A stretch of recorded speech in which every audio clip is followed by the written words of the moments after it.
Welcome to Pindar Poetry. We hope you learned something new. You start by stopping damage.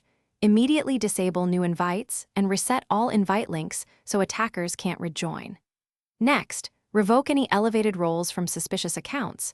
You do this because roles are how raids spread permissions and chaos.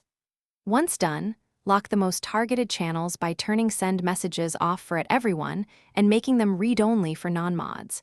This prevents further messages while you assess. These steps buy you time and reduce the blast radius, so recovery is manageable.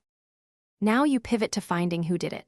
Use audit logs filtered by joins, role edits, and message deletions to pinpoint accounts and timestamps, because actionable evidence prevents mistakes. Once identified, perform bulk bans or kicks. Prioritize bans if they're persistent, and document actions so you can reverse any accidental removals.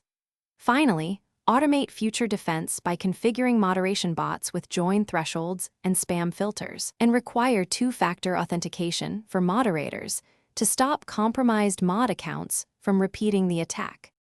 Finish by restoring order.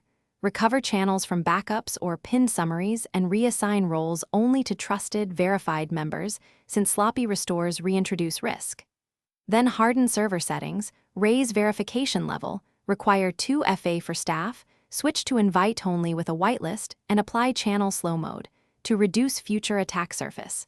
If raids persist after these steps, rotate all invite codes and escalate to Discord trust and safety for platform enforcement. That single troubleshooting step often stops determined attackers.